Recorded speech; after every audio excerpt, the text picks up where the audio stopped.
Hello my dear student, कैसे हो बच्चों आप लोग? बढ़िया है, बढ़िया हाल चाल। पढ़ाई कैसी चल रही है? बढ़िया, वेरी गुड। तो आप 10th में आ चुके हो बेटा, तो पढ़ाई तो बढ़िया ही होनी चाहिए। चलो आगे बात करें उससे पहले once again welcome to the online platform of Ujas career institute. तो बेटा आप सभी जानते हो कि उजास अब ऑनलाइन शुरू हो चुका है और आपने मैथ्स, एसएस और इंग्लिश के लेक्चर पढ़ लिए हैं। आपको यूट्यूब पे वो ऑनलाइन अवेलेबल है। आज से हम शुरू करेंगे साइंस में फिजिक्स का लेक्चर। ठीक है बेटा? तो जैसे कि आप सभी जानते हो कि साइंस के 3 पार्ट है, फिजिक्स, केमिस्ट्री और बायोलॉजी। मैं हूं मेहुल सर और मैं हूं आपका फिजिक्स मेंटर। ठीक है बेटा? तो हमारे लेक्चर में हम सारी बातें पढ़ेंगे फिजिक्स के बारे में। तो आओ बेटा शुरू करते हैं फिजिक्स। ठीक है? तो जैसे आपने टेक्स्ट बुक देखी होगी तो फिजिक्स के हमारे 4 चैप्टर हैं। बेटा एक बात मैं आपसे शेयर करना चाहता हूं, जैसे ही फिजिक्स आती है तो बच्चों को थोड़ा बहुत डर लगने लगता है, लेकिन बेटा डरने की कोई बात है नहीं। अगर फिजिक्स को आपने फंडामेंटली बहुत ही रिलैक्स होके फंडामेंटली समझ लिया तो फिजिक्स कुछ नहीं है, लेकिन अगर आप समझेगे नहीं तो फिजिक्स बहुत कुछ है। तो ये सारी बातें, ये सारा डर आपका निकल जाएगा जब आप फंडामेंटली पढ़ोगे और ये वीडियो लेक्चर देखते रहोगे। तो बेटा सबसे पहले हमारे दिमाग में जो डर बैठा है फिजिक्स के रिलेटेड, सर फिजिक्स आती है, थियरी तो थोड़ी बहुत समझ भी आ जाती है, लेकिन न्यूमेरिकल में डर लगता है, तो ये सारा डर भी बेटा आपको खत्म हो जाएगा, क्योंकि हम यहां पे थियरी के साथ साथ case study base, practical base बहुत सारे क्वेश्चन करेंगे, बहुत सारे न्यूमेरिकल करेंगे, वो भी आसान तरीके से, ताकि बेटा आपका सारे फंडामेंटल्स क्लियर हो और दिमाग से सारा डर निकल जाए। आई बात समझ में? तो कैसे पढ़ना है? फंडामेंटली पढ़ना है। कैसे पढ़ना है? फंडामेंटली है। तो हम बात कर रहे थे कि फिजिक्स की आप बुक उठा के देखोगे तो आपके पास 4 चैप्टर हो गए 10th में। ठीक है? वो 4 चैप्टर को अगर टॉपिक्स में हम डिवाइड करें तो बेटा 2 टॉपिक्स या 2 कैटेगरी में डिवाइडेड है। एक है ऑप्टिक्स के बारे में, पहले 2 chapter light reflection and refraction, and second one is a human eye and colourful world. And दूसरा जो टॉपिक है it is related to electricity. उसमें पहला चैप्टर है इलेक्ट्रिसिटी और दूसरा चैप्टर है मैग्नेटिक इफेक्ट ऑफ इलेक्ट्रिसिटी। तो बेटा मेन 2 टॉपिक्स है, उसमें 2-2 चैप्टर है। बहुत ही शांति से, रिलैक्स से, फंडामेंटली सारा दिमाग में फंडा क्लियर हो ऐसे हम पढ़ेंगे। तो शुरू करें बेटा, शुरू करें। ओके, तो हमारा पहला जो चैप्टर है that is a light reflection and refraction. तो बेटा अगर आपने पिछले साल के कुछ पीवीएसएस क्वेश्चन पेपर देखे होंगे तो आपको पता चलेगा कि ये बहुत ही इंपॉर्टेंट चैप्टर है। जैसे बेटा अगर नॉलेज की बात करें तो ऑप्टिक्स पढ़ने के लिए ये बहुत ही फंडामेंटल चैप्टर है। और अगर हम मार्क्स की बात करें तो सीबीएसई की जो पैटर्न है बेटा उसमें आप देखोगे कम से कम 8-9 या 10 मार्क के आसपास इस चैप्टर में से पूछा जाता है। मतलब जितनी टोटल फिजिक्स है 10th बोर्ड में ऑलमोस्ट 25, 26 या 27 मार्क्स थी, उसमें से 8 या 9 मार्क्स या 10 मार्क्स तो इसी चैप्टर से आता है। ठीक है? तो मार्क्स के हिसाब से भी इंपॉर्टेंट है, तो उसी इंपॉर्टेंस को आगे लेके बेटा हम पढ़ेंगे, फंडामेंटली क्लियर होंगे और सारे क्वेश्चन आंसर सॉल्व करेंगे। ठीक है? आओ तो शुरू करें एकदम बेसिक बात से शुरू करते हैं। कहां से? एकदम बेसिक बात से। तो बेसिक बात कहां से शुरू होती है? तो बेटा लाइट को जानने से शुरू होती है कि लाइट क्या है। लाइट क्या है? तो बेटा जैसे अदर एनर्जी के फॉर्म है, जैसे अदर एनर्जी के फॉर्म है, उसी तरह light is also a one form of energy.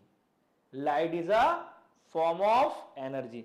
जैसे बेटा हमने 9th में साउंड पढ़ा था, 9th में साउंड पढ़ा था, sound is a form of energy.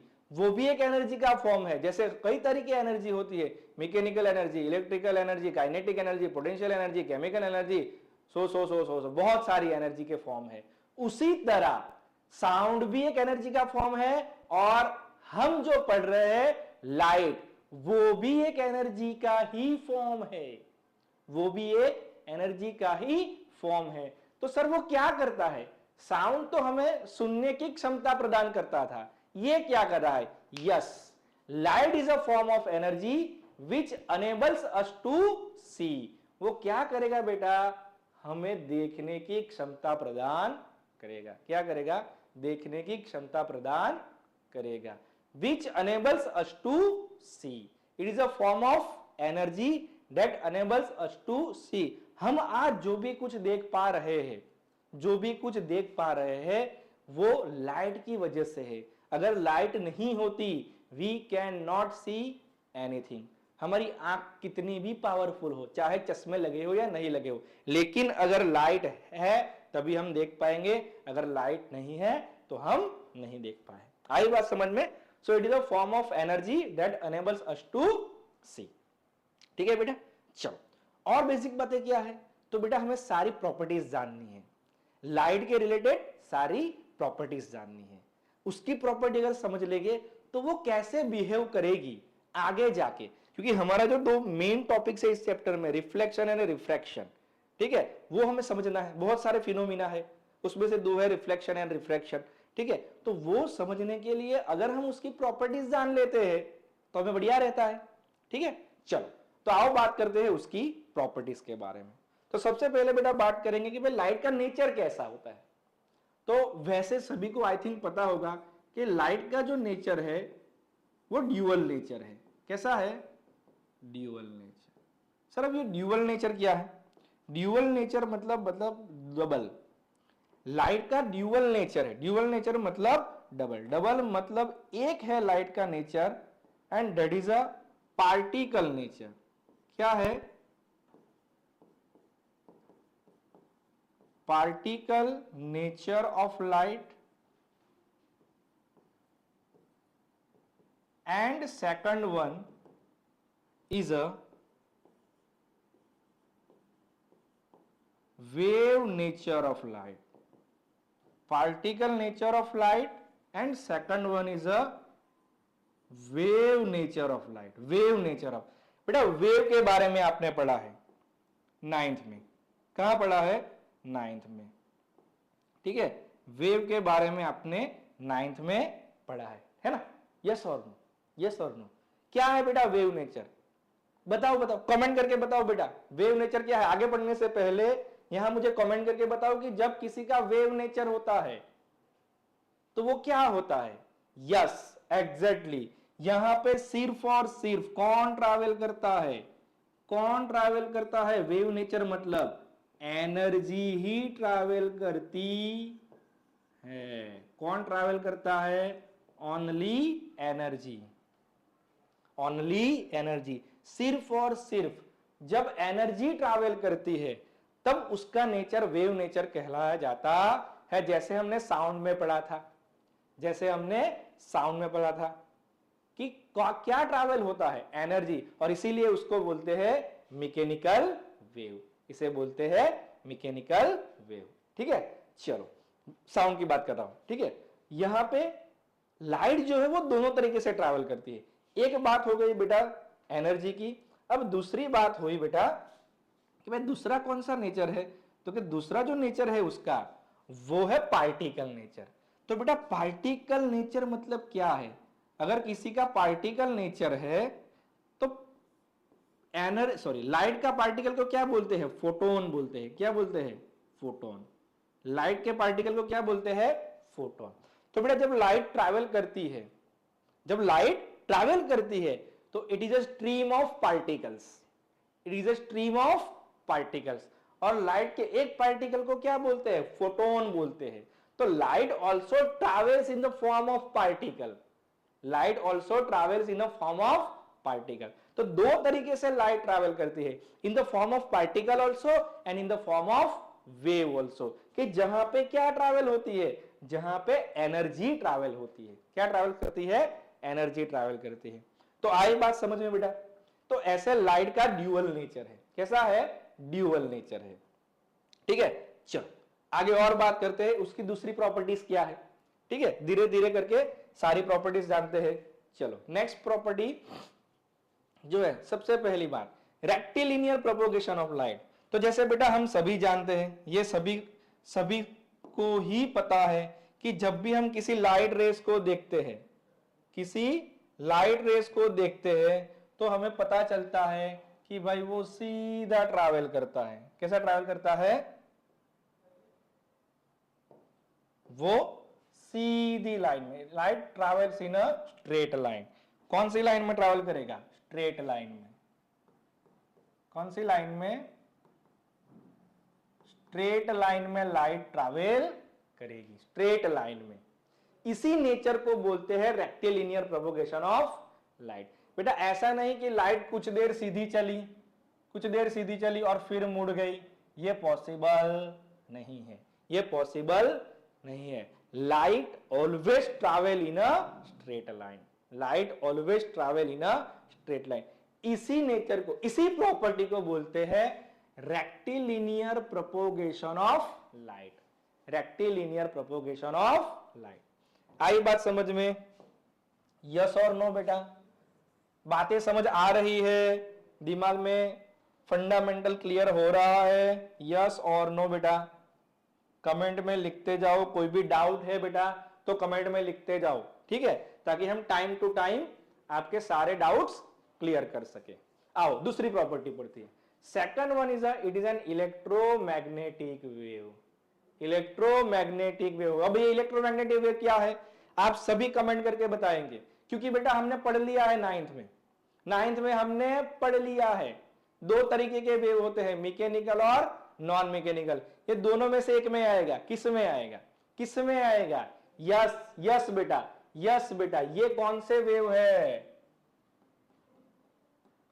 Non mechanical wave. कौन से वेव है? Non mechanical wave. Sound wave जो हमने पढ़ा था they are a mechanical wave. तो उसमें जो साउंड वेव है, साउंड वेव है, उसको किसकी जरूरत होती है? उसको मीडियम की जरूरत होती है। कौन से मूड है? Solid, liquid, gas. किसी भी मीडियम में साउंड ट्रैवल कर सकती है। लेकिन अगर बेटा वैक्यूम हो तो, अगर वैक्यूम हो तो साउंड ट्रैवल नहीं कर सकती। लेकिन लाइट ट्रैवल कर सकती है। यस और नो? हम अर्थ पे खड़े हैं, अर्थ का एटमॉस्फेयर की बात करें तो अर्थ के अराउंड 100-200 किलोमीटर तक एटमॉस्फेयर है, जहां पे मीडियम है, एयर मीडियम। उसके बाहर क्या है? उसके बाहर है वैक्यूम। फिर भी सनलाइट हमारे तक पहुंचती है, फिर भी सनलाइट पहुंचती है कि नहीं पहुंचती? यस और नो? यस और नो, है ना? तो लाइट जो है वो इलेक्ट्रोमैग्नेटिक वेव है, मतलब नॉन मैकेनिकल वेव्स है वो, जिसको मीडियम की जरूरत नहीं है, जिसको मीडियम की जरूरत नहीं है। क्लियर? तो it is an electromagnetic wave. चलो आगे बढ़ते हैं। The frequency of light remains same in all the medium. जैसे ही लाइट मीडियम चेंज करेगी, जैसे ही अगर सनलाइट आ रही है, हमने बीच में ग्लास का प्रिज्म रखा है, उसमें से पास होकर चली जाएगी, कहीं ना कहीं जाएगी। कैसे जाएगी, क्यों जाएगी, वो हम डिस्कस करेंगे लेटर ऑन, ओके। लेकिन जैसे ही मीडियम चेंज करेगी तो बेटा हमें यह पता है कि उसकी स्पीड चेंज हो जाएगी, लेकिन उसकी फ्रीक्वेंसी सेम रहेगी। बेटा ये जो हम पढ़ रहे हैं चैप्टर, ये जो हम पढ़ रहे हैं, मैं आपको बता दूं बीच में एक बात कि जो लाइट का ड्यूअल नेचर है हमने पढ़ा है, लाइट का ड्यूअल नेचर जो हमने पढ़ा है, इसमें इससे हम पढ़ेंगे रे ऑप्टिक्स, और जो वेव नेचर है उससे हम पढ़ेंगे वेव ऑप्टिक्स। ये दोनों चैप्टर जो है, ये दोनों जो चैप्टर है आपको 11th में, तो 11-12 साइंस में जब आओगे तब आपको पढ़ने में आएगा, तब आपको पढ़ने में आएगा। ये दोनों नेचर पे एक चैप्टर से, ठीक है। इस चैप्टर में ज्यादातर हम बात करेंगे रे ऑप्टिक्स के बारे में। किसके बारे में? रे ऑप्टिक्स के बारे में। आई बात समझ में? तो बीच में इसलिए बता रहा हूं कि बेटा जैसे हम फ्रीक्वेंसी की बात करते हैं, जैसे हम फ्रीक्वेंसी की बात कर रहे हैं, तो फ्रीक्वेंसी, वेवलेंथ, ये सारी बातें आती है वेव नेचर में, सारी बात ही है वेव नेचर में या वेव ऑप्टिक्स के चैप्टर में। यहां सिर्फ मैं इसलिए बता रहा हूं कि जैसे ही प्रॉपर्टीज की बात कर रहे हैं तो बेटा जैसे आपने 9th में पढ़ा था v is equal to frequency into lambda, velocity is equal to frequency into lambda. तो बेटा जब लाइट एक मीडियम से दूसरे मीडियम में ट्रैवल करती है तो वो अपनी स्पीड और वेवलेंथ मैनेज करती है अकॉर्डिंगली, लेकिन उसकी फ्रीक्वेंसी मतलब number of vibration, number of oscillation वो सेम रहता है, इसीलिए उसकी फ्रीक्वेंसी सेम रहती है, इसीलिए उसकी फ्रीक्वेंसी सेम रहती है। सर वो कैसे मैनेज करता है स्पीड और वेवलेंथ, और आगे की क्वेश्चन है, तो वो सारी बातें हम पढ़ेंगे 12th में। अभी के लिए सिर्फ आपको ये नो हाउ है, जानना है, ठीक है। चलो आगे बढ़ते हैं नेक्स्ट पे। नेक्स्ट बात आती है स्पीड ऑफ लाइट की। स्पीड ऑफ लाइट की तो बेटा हमें पता है, चलो पहले ये बात करते हैं कि जो वैक्यूम है, वैक्यूम में स्पीड ऑफ लाइट कितनी है 3 × 10⁸ मीटर पर सेकंड। 3 × 10⁸ मीटर पर सेकंड मतलब कितना आप देख लो, करोड़ में देख लो, ठीक है। 30 करोड़, ऑलमोस्ट 30 करोड़ मीटर पर सेकंड की स्पीड से लाइट ट्रैवल करती है, मतलब एक सेकंड में वो इतना डिस्टेंस कवर करती है। And this is speed in a vacuum, speed in a vacuum, ठीक है। चलो हर मीडियम में लाइट की स्पीड अलग अलग होती है। Light speed of light changes with change in medium, जैसे जैसे मीडियम चेंज होता जाएगा लाइट की स्पीड चेंज होगी। कैसे, क्यों बेटा, रिफ्रैक्टिव इंडेक्स का टॉपिक जब आएगा तब हम बात करेंगे, ठीक है। तो हर एक मीडियम में स्पीड अलग अलग होती है, वो सारी बेटा याद रखने की जरूरत नहीं है, लेकिन आपको ये नंबर याद रखना है, ये वाला 3 × 10⁸, ठीक है, speed of light in a vacuum. क्योंकि जैसे मैंने रिफ्रैक्टिव इंडेक्स जब पढ़ेंगे तब ये नंबर बहुत काम आएगा। क्लियर? तो ये है बेटा लाइट की स्पीड इन वैक्यूम। तो ये सारी बातें हैं प्रॉपर्टीज ऑफ लाइट की, ये बेटा हमें याद रखनी है ताकि लाइट के जो सारे कंसेप्ट है वो समझने में हमें आसानी रहे। क्लियर? क्लियर बेटा? बढ़े आगे, बढ़े आगे। ओके चलो नेक्स्ट चलते हैं। भाई नेक्स्ट क्या है? तो नेक्स्ट है प्रोपोगेशन ऑफ लाइट। जैसे मतलब हमने बोला कि बेटा रेक्टिलिनियर प्रोपोगेशन ऑफ लाइट, तो वो उसका एक नेचर है। वैसे लाइट कितने नंबर ऑफ पास लेके चलती है वो बात हम यहां करेंगे। तो बेटा जैसे हम जानते हैं कि भाई लाइट जो है वो अगर सिंगल पाथ पे, if light travels in a single path, if light travels in a single path, एक सिंगल लाइन चलती है लाइट की, तब उसे कहा जाएगा रे, तब उसे कहा जाएगा रे ऑफ लाइट। क्या कहा जाएगा बेटा? रे ऑफ लाइट। आई बात समझ में? क्या कहा जाएगा? रे ऑफ लाइट। लेकिन अगर उसी लाइट के नंबर ऑफ रेज 1 2 3 4 ऐसे नंबर ऑफ रेज जब चलते हैं एक साथ, ऐसे नंबर ऑफ रेज जब चलते हैं तब उसे बोला जाएगा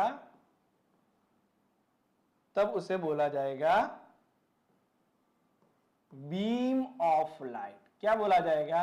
beam of light. Ray of light, beam of light, ray of light, beam of light. आई बात समझ में? यस और नो? बहुत सिंपल बात है, कोई बढ़िया उसमें रॉकेट साइंस नहीं है, ठीक है। लेकिन अगर जब बीम ऑफ लाइट की बात चले तो बेटा यहां पे बहुत सारी पॉसिबिलिटीज है, बहुत सारी पॉसिबिलिटीज है। देखो मैं पहले ड्राइंग बनाता हूं, तो कोई लाइट सोर्स से बहुत सारे रेज निकल रहे हैं और वो ऐसे एक दूसरे से दूर जाके मतलब डाइवर्ज हो रहे हैं, एक दूसरे से दूर जा रहे हैं मतलब डाइवर्ज हो रहे हैं।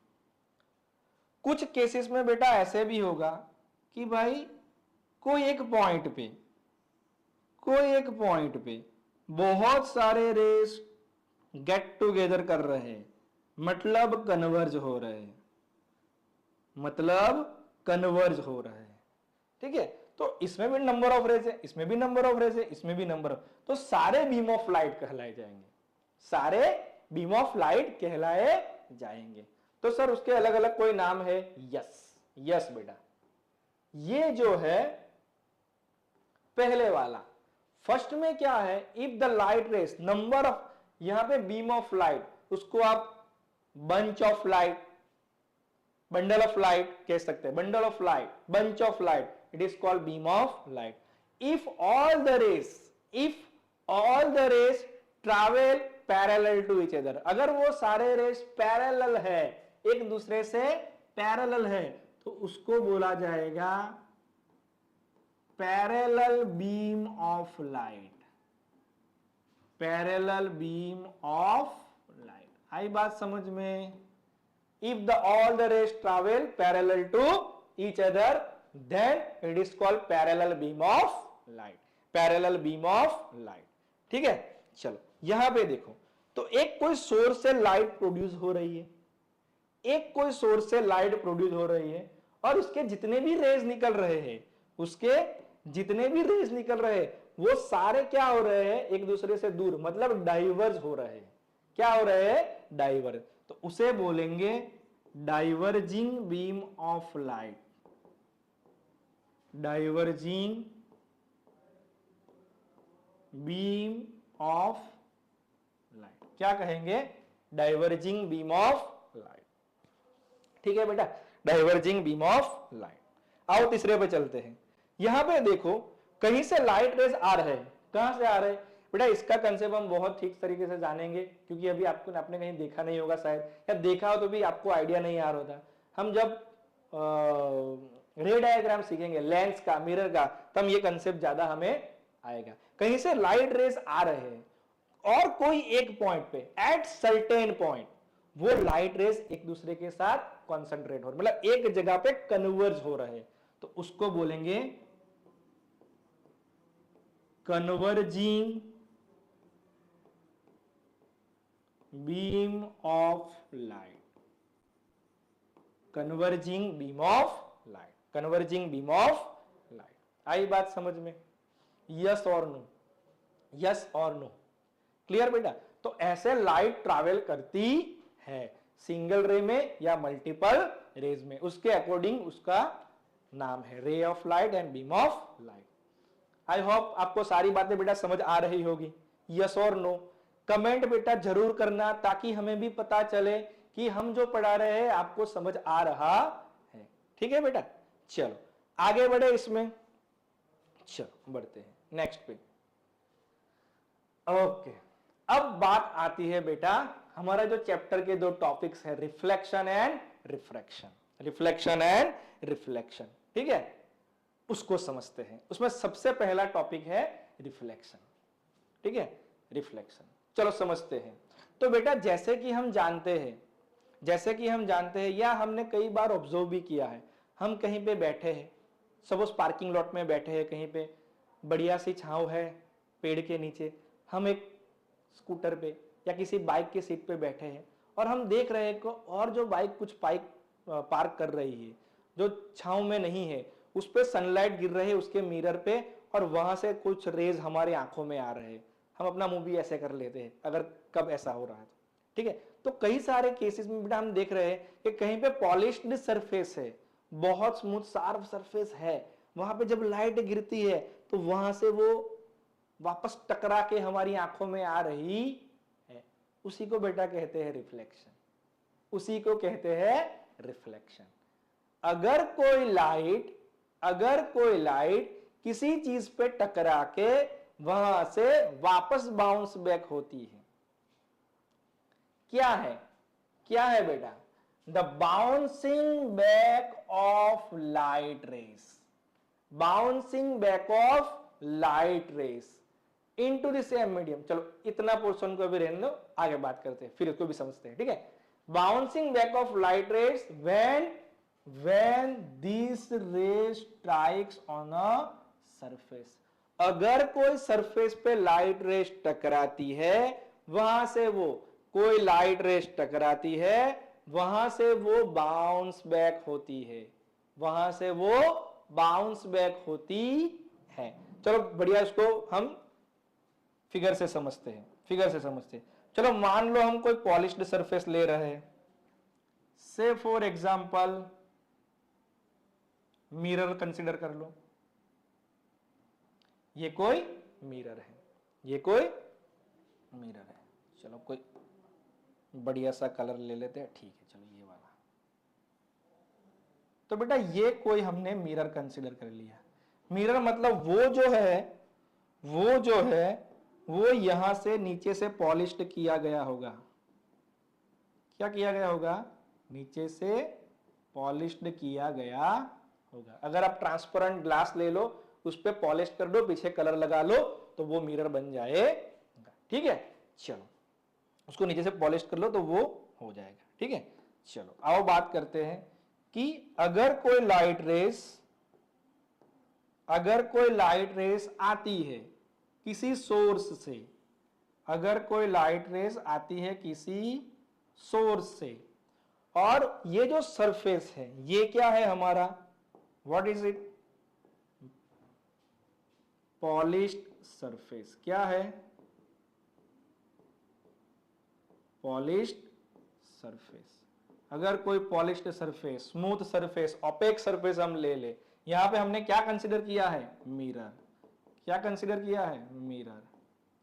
उस पे अगर कोई लाइट रेस इंसिडेंट होती है, क्या होती है? इंसिडेंट। तो ये रे को क्या बोलेंगे? ये जो रे टकराया, हमें अभी एक रे के ही बात कर रहे हैं, ये रे जो यहां टकराया है उसे क्या बोलेंगे?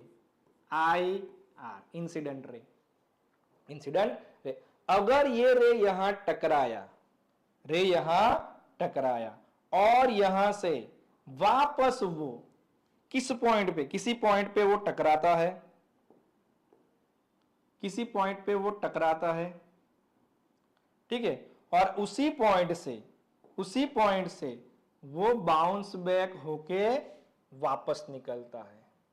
इसी पॉइंट से वो बाउंस बैक होके वापस निकलता है। लाइट आई टकराई और बाउंस बैक हुई, लाइट आई टकराई और बाउंस बैक हुई। ठीक है, so bouncing back of light when it strike on a surface, किसी सरफेस से वो आती है, टकराती है और बाउंसिंग बैक होती है, उसी को हम बोलेंगे reflection of light. Reflection of light. अब बेटा बात करते हैं बीच में, जो हमने बोला into the same medium, into the same medium. तो सेम मीडियम क्या होता है? देखो बेटा, मिरर जो है उसके ऊपर कौन सा मीडियम है? एक ही मीडियम है, एयर मीडियम। तो वो आई टकराई और उसी मीडियम में चली गई। अगर वो ग्लास से ट्रांसफर हो जाती है, अगर वो ग्लास से, जैसे कि एक एग्जांपल के तौर पे लेते हैं बेटा हम ग्लास, या अगर ये सारा वाटर है, पानी है, कोई लाइट रेज आता है और इसी रेज में चला जाता है, तो ये है एयर और ये है वाटर। तो यहां पे लाइट ने मीडियम चेंज किया, ऐसा कहलाया जाता है। लेकिन यहां तो ऐसा कुछ है नहीं, जो एयर मीडियम में आई उसी एयर मीडियम में बाउंसिंग बैक हुई। ठीक है, तो सर इसे क्या बोलते हैं? इसका कंसेप्ट है रिफ्रैक्शन। तो वो भी बेटा हम पढ़ेंगे, रिफ्रैक्शन के बारे में भी पढ़ेंगे, लेकिन पहले रिफ्लेक्शन खत्म करेंगे, फिर पढ़ेंगे रिफ्रैक्शन। क्लियर बेटा? Clear? So bouncing back of light, when it strike to the surface. Clear? चलो, तो बेटा यहां पे कौन कौन सी टर्मिनोलॉजी हमें समझनी है वो भी समझ लेते हैं। तो सपोज मैं यहां से कोई एक परपेंडिकुलर ड्रॉ करूं, ये बेटा परपेंडिकुलर जो ड्रॉ करते हैं वो इमेजिनरी है, इट इज अ इमेजिनरी, और उसको हम बोलेंगे नॉर्मल, एन। क्या बोलेंगे? एन। कई बार एन और एन डैश भी मेंशन किया जाता है, तो आप एन एन डैश भी इस लाइन को मेंशन कर सकते हो, कोई दिक्कत है नहीं। ठीक है, चलो दूसरा, ये जो रेज बाउंस बैक हुआ है, ये जो रेस बाउंस बैक हुआ है उसे बोलेंगे आर आर, रिफ्लेक्टेड रे। चलो सारी बातें लिखते भी जाते हैं बेटा, सारी बातें लिखते हैं। चलो सबसे पहला जो रेज इंसिडेंट हुआ, जो रेज इंसिडेंट हुआ किसी सरफेस से, उसे कैसे डिनोट किया जाएगा? आई आर, मतलब इंसिडेंट रे, मतलब इंसिडेंट रे, मतलब इंसिडेंट रे। जो रे बाउंस बैक हुआ, जो रे बाउंस बैक हुआ, उसको रिप्रेजेंट किया जाता है आर आर, मतलब रिफ्लेक्टेड रे, मतलब रिफ्लेक्टेड रे। ठीक है, रिफ्लेक्टेड रे। जिस पॉइंट पे, जिस पॉइंट पे, जिस पॉइंट पे लाइट इंसिडेंट हुई, ये जो व्हाइट पॉइंट है, ये जो व्हाइट पॉइंट है, वो पॉइंट को कहलाया जाएगा point of incident, point of incidence. जिस पॉइंट पे लाइट टकराती है वो पॉइंट को कहलाया जाएगा point of incidence. Clear? Clear?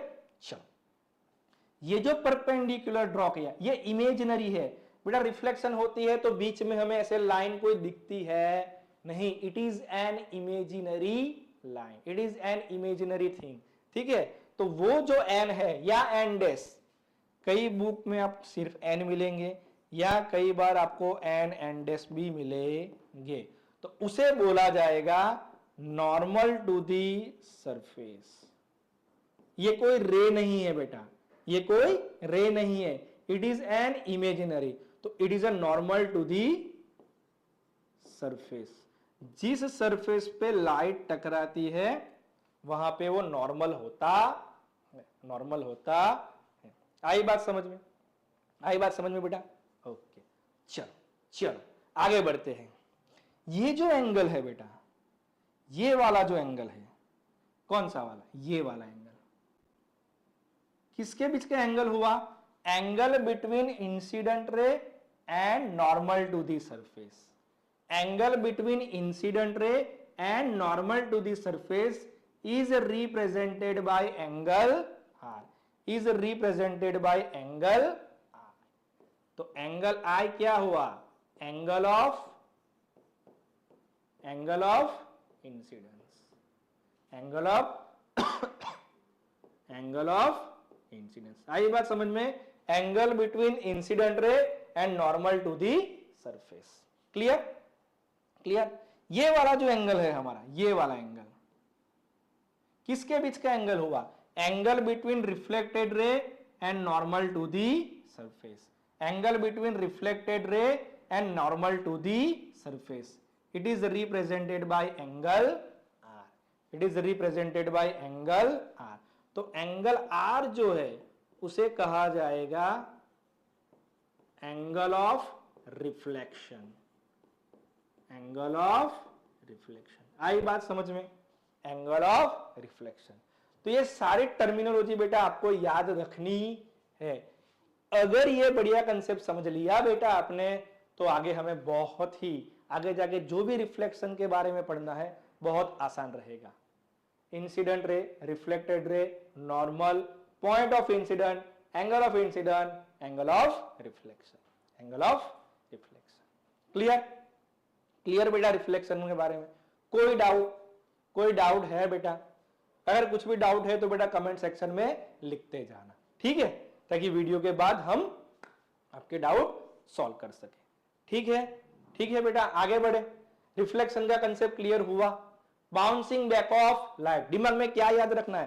Concept पूरा होना चाहिए, लेकिन क्लिक करने के लिए जैसे ही हम कंप्यूटर में सिर्फ एक क्लिक से बहुत सारे फोल्डर ओपन कर सकते हैं, मतलब एक फोल्डर में जितनी इंफॉर्मेशन निकाल सकते हैं, वैसे हमारे दिमाग में क्लिक करना है तो कुछ टर्म्स याद रखो, कुछ टर्म्स याद रखो। कितनी याद रखनी है? Bouncing back of light, bouncing back of light. फिर आगे हमें याद रखना है भाई किसका बाउंसिंग बैक हो रहा है? लाइट रेस का। कैसे हो रहा है? अगर वो पॉइंट ऑफ इंसिडेंस से टकरा के वापस जा रहे हैं, किस में जा रहे हैं? सेम मीडियम में जा रहे हैं। तो ये सारी बातें बेटा याद रखनी है, सारी बातें याद रखनी है। Clear? Clear? So this is a reflection of light. Reflection of light. ठीक है, आगे बढ़े बेटा, आगे क्या जानना है? तो बेटा ये जो रिफ्लेक्शन होता है उसके दो लॉज है जो हमेशा फॉलो होते हैं, हम नहीं कर सकते क्योंकि रिफ्लेक्शन अपने आप होती है। ठीक है, हम शायद सोर्स से लाइट रेज इंसिडेंट कर सकते हैं, रिफ्लेक्शन हमारे हाथ में नहीं है, वो कैसे नेचर पे हम कर रहे हैं उस पर डिपेंड करते हैं। लेकिन जब भी बेटा रिफ्लेक्शन होता है, जब भी बेटा रिफ्लेक्शन होता है तब दो लॉज फॉलो होते हैं, वो हमें जानना है। चलो आओ तो बढ़े आगे, बढ़े आगे लॉज ऑफ रिफ्लेक्शन पे। कहां पे जाए? लॉज ऑफ रिफ्लेक्शन पे। ठीक है, चलो तो सबसे पहले वाला लो, सबसे पहले वाला लो क्या कहता है? एंगल ऑफ इंसिडेंस मतलब angle I is always equal to angle of reflection मतलब angle R. Angle of incidence is always equal to angle of reflection. मतलब बेटा ये कहना चाहता है ये जो एंगल है, एंगल आई और एंगल आर, एंगल आई और एंगल आर हमेशा सेम रहता है, हमेशा सेम रहता है। अगर ये एंगल आई 30 डिग्री हुआ तो एंगल आर भी 30 डिग्री ही होता है। अगर ये 30 डिग्री है तो ये भी 30 डिग्री ही होता है। अगर ये 60 डिग्री हुआ तो ये भी 60 डिग्री ही होता है। आई बात समझ में? आई बात समझ में? यस और नो? यस और नो? तो एंगल आई और एंगल आर हमेशा सेम होता है, हमेशा सेम होता है। ये कहता है हमारा फर्स्ट लॉ। एंगल आई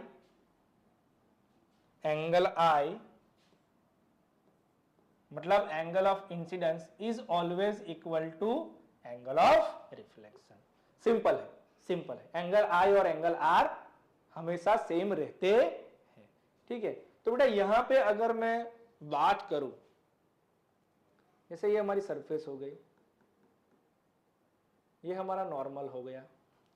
अब मान लो कोई लाइट रेस 90 डिग्री पे इंसिडेंस हो रही है, मतलब यहां से, तो उसका रिफ्लेक्शन कैसे होगा? उसका रिफ्लेक्शन कैसे होगा?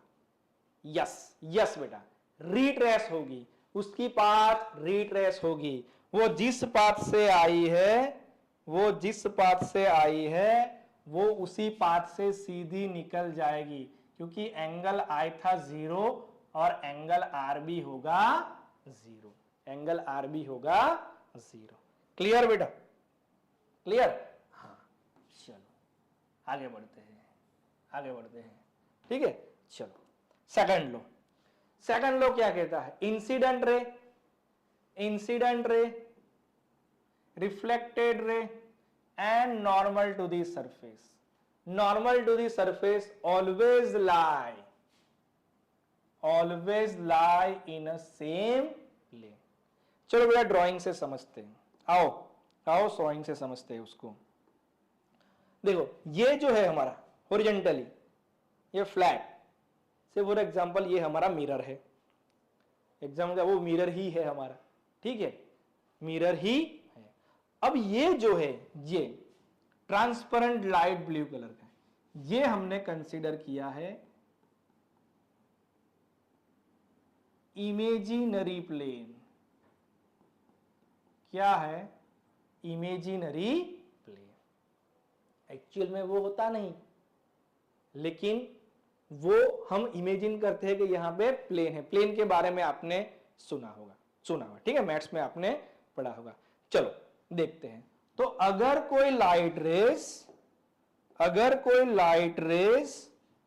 प्लेन पे, मतलब कि अगर कोई लाइट रेस, कलर चेंज कर लेते हैं, अगर कोई लाइट रेस इंसिडेंट होती है किसी पॉइंट से और वो रिफ्लेक्ट होके वापस चलती है, चलो पहले उसका हम नॉर्मल बना ले बेटा। चलो नॉर्मल बना लेते हैं यहां से,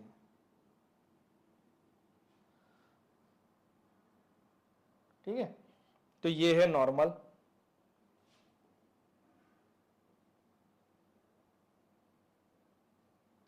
ये हो गया हमारा नॉर्मल, ठीक है। अब लाइट, जैसे कि हम जानते हैं what is a light, bouncing back of light रे, तो वो यहां से बाउंस बैक होगी इसी पॉइंट से, यस और नो, इसी पॉइंट से बाउंस बैक होगी, इसी पॉइंट से बाउंस बैक होगी कि नहीं होगी, आप बताओ बेटा। सेम एंगल से जो पहला हमने लो लिया।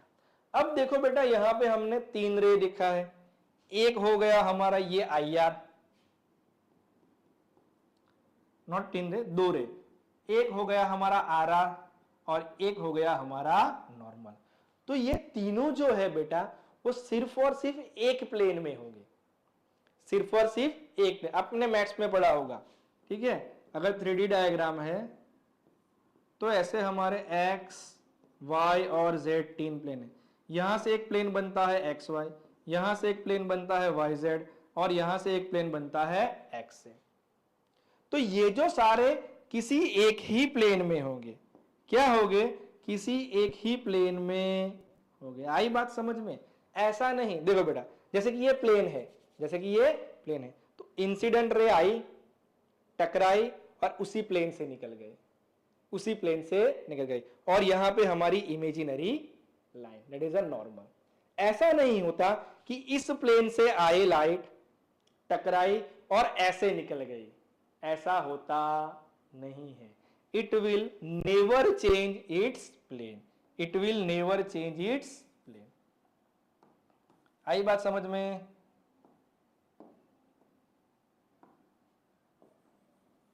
आई बात समझ में बेटा? यस और नो, यस और नो। तो ये जो इंसिडेंट रे है, ये जो रिफ्लेक्टेड रे है, ये जो नॉर्मल है, वो सारे एक coplanar, the word is exactly coplanar. आपने पढ़ा है कोप्लेनर क्या होता है, जिसने मैथ्स ठीक से पढ़ा है उसको पता होगा कि भाई कोप्लेनर क्या होता है। वो सारे एक ही प्लेन में होते हैं, एक ही प्लेन में होते हैं। So this is the second law of reflection, incident ray, reflected ray and normal to the surface always lie in a same plane, always lie in a same plane। Clear बेटा? Yes और no, clear हुई बातें? दिमाग में बातें clear हो रही है या नहीं? रिफ्लेक्शन के बारे में बातें समझ में आ रही है, फंडामेंटली हमारे दिमाग में कुछ बैठ रहा है? कोई भी डाउट हो बेटा प्लीज कमेंट करो, प्लीज कमेंट करो, ताकि हम आपके सारे डाउट सॉल्व कर सके। तो ये दो लो है, angle of incidence is always equal to angle of reflection, and incident ray, reflected ray and normal to the surface always lie in a same plane, always lie in a same plane. ठीक है बेटा, बड़े आगे, बड़े आगे। अगर यहां तक बातें समझ आ गई हो तो बड़े आगे। चलो अब बात करते हैं कि सर ऐसे कौन कौन से टाइप्स होते हैं, जब रिफ्लेक्शन होता है तो कौन से टाइप्स का रिफ्लेक्शन होता है। तो बेटा दो टाइप्स के होता है, एक होता है रेगुलर रिफ्लेक्शन और दूसरा होता है इरेगुलर रिफ्लेक्शन।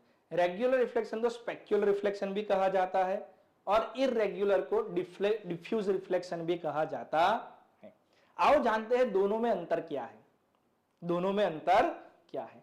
तो अगर किसी स्मूथ सरफेस पे, अगर किसी स्मूथ सरफेस पे जब लाइट रेस गिरती है तो बेटा हमें तो पता है, हमें तो पता है कि जो लाइट रेज है वो पैरेलल रेज है, सनलाइट जो आती है पैरेलल रेज ऑफ लाइट है, ठीक है।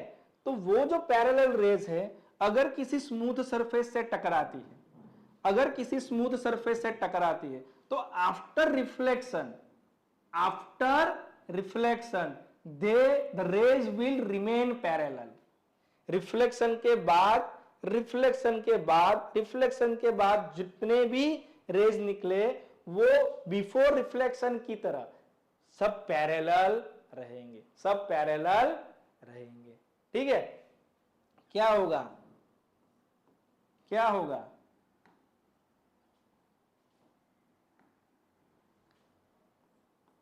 reflected ray remains parallel after reflection. Reflection होने के बाद जो रिफ्लेक्टेड रे है वो पैरेलल रहेंगे, उसी को बोलेंगे रेगुलर रिफ्लेक्शन। रेगुलर बहुत आसान है, सिंपल, आपने 8 में भी पढ़ा है। आओ आगे बात करते हैं, आओ आगे बात करते हैं। अगर कोई रेस कोई अनइवन सरफेस पे या we can say rough surface पे गिरते हैं, तो जो गिरने वाले जो रेज होते हैं वो तो पैरेलल होते हैं, but after reflection they will not remain parallel, they will not remain. देखो यहां पे ये पहला रे है, ये आफ्टर रिफ्लेक्शन इस डायरेक्शन में जा रहा है, ये दूसरा रे आफ्टर रिफ्लेक्शन कोई और डायरेक्शन में जा रहा है, तीसरा रे से ये डायरेक्शन में जा रहा है, fourth one in this direction. तो we can clearly see over here बेटा that the rays will not remain parallel after reflection. Okay, the rays, reflected rays will not remain parallel after reflection. The ray will not remain parallel after, तो इसे बोलेंगे irregular reflection और diffused reflection। Clear. कई सारे बच्चों के बेटा question होते हैं कि सर यहाँ पे वो 2 लॉज फॉलो हो गए दोनों केसेस में। यस बेटा, देखो यह तो बातें क्लियर हो रही है। अगर सभी जगह पे हम नॉर्मल ड्रॉ करेंगे,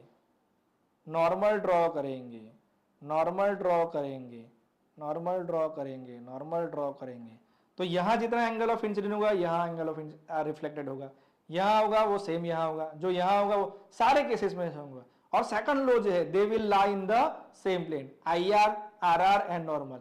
ठीक है, चलो बेटा सर, लेकिन यहां बेटा क्योंकि जो रेज है वो हर एक जो लॉज है वो हर एक इंडिविजुअली रेज के फॉलो करता है। आई बात समझ में?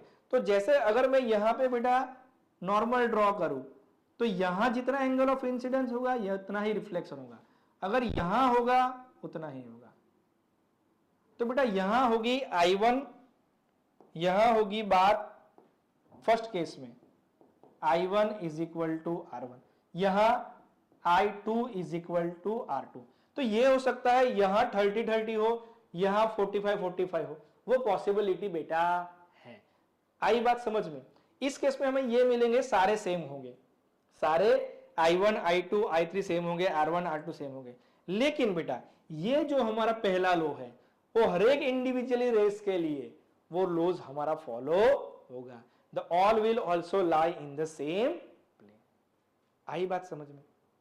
आई बात समझ में? तो ये है हमारा रेगुलर और इरेगुलर रिफ्लेक्शन। हाँ, तो स्मूथ सरफेस की बात हो रही है तो बेटा मैं आपको ये बात बता दूं कि ऐसी कोई सरफेस नहीं है जो 100% स्मूथ है। अगर हम उसको माइक्रो लेवल पे ऑब्जर्विंग करें जैसे पायरोमीटर से किया जा सकता है, ठीक है, तो यहां थोड़ी बहुत सरफेस रफ होगी, तो स्मूथनेस और रफनेस के कंसेप्ट में आगे जाके आप पढ़ोगे, लेकिन वो इतनी ज्यादा नहीं होगी कि वो डिफ्यूज प्रोड्यूस करे। वो इतनी स्मूथ होगी कि वो रेगुलर मतलब स्पेक्युलर रिफ्लेक्शन प्रोड्यूस कर सके, रेगुलर रिफ्लेक्शन प्रोड्यूस कर सके। आई बात समझ में? यस और नो, यस और नो। तो ये है बेटा हमारा रेगुलर एंड इरेगुलर रिफ्लेक्शन। आई बात समझ में?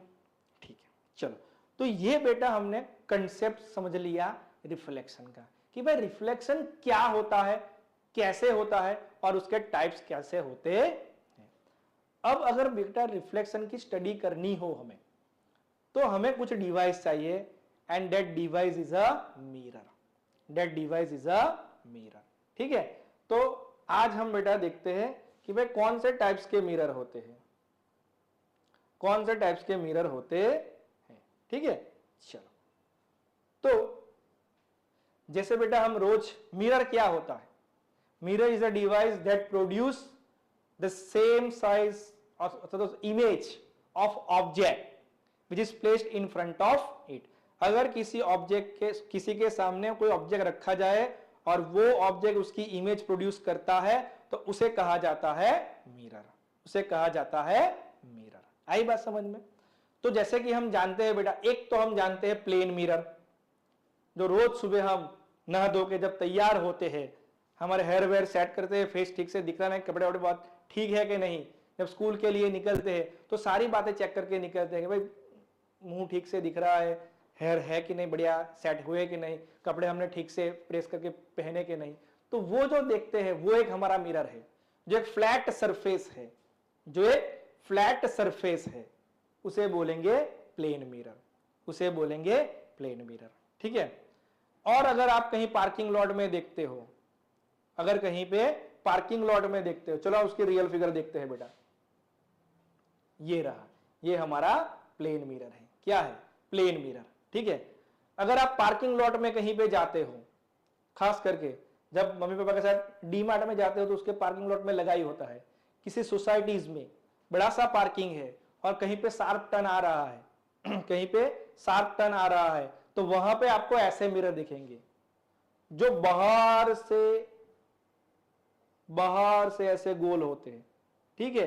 अगर मेरा हाथ, आप चम्मच पकड़ लो, चम्मच, स्पून पकड़ लो, जब स्पून पकड़ते हैं ऐसे, तो ये जो बाहर का पार्ट है, ऐसा हमें कोई मिरर मिलता है, that is a convex mirror, that is a convex mirror, convex mirror, ठीक है।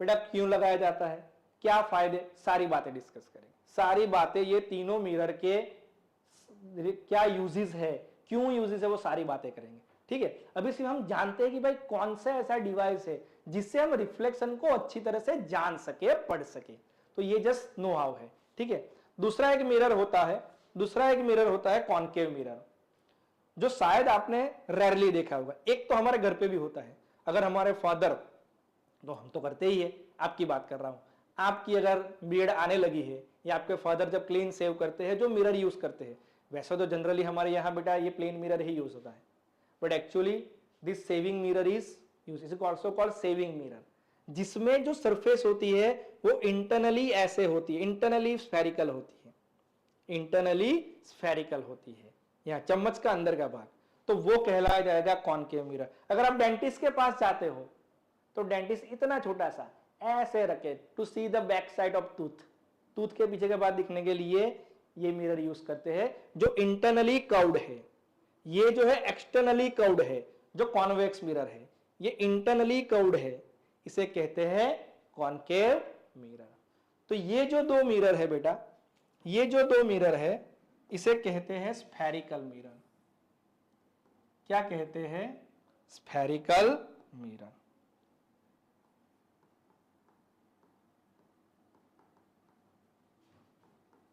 क्या कहते हैं? Spherical mirror. स्फेरिकल मिरर के दो पार्ट है, कॉनकेव और कॉन्वेक्स, और ये जो हमारा होता है प्लेन मिरर, ये जो होता है प्लेन मिरर, ठीक है। तो ऐसे तीन टाइप्स के मिरर होते हैं। अब बेटा क्यों, इससे हम बहुत अच्छी तरीके से रिफ्लेक्शन को समझ सकते हैं, ठीक है।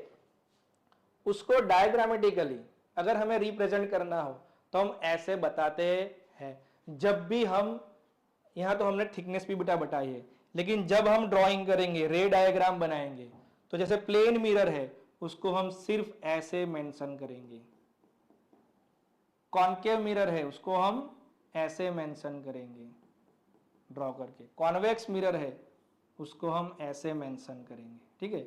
इस तरफ से हम देखते हैं, इस तरफ से हम देखते हैं। तो डायग्रामेटिकली बेटा हमें ऐसे ड्रॉ करके करना। आई बात समझ में? यस और नो? यस और नो? आई बात समझ में? यस और नो? ठीक है, तो ये होते हैं बेटा मिरर। अब इसके बाद जो टॉपिक्स है बेटा वो है image formation by this all three mirror. ये तीनों मिरर में इमेज कैसे फॉर्म होता वो भी एक बढ़िया टॉपिक है बेटा।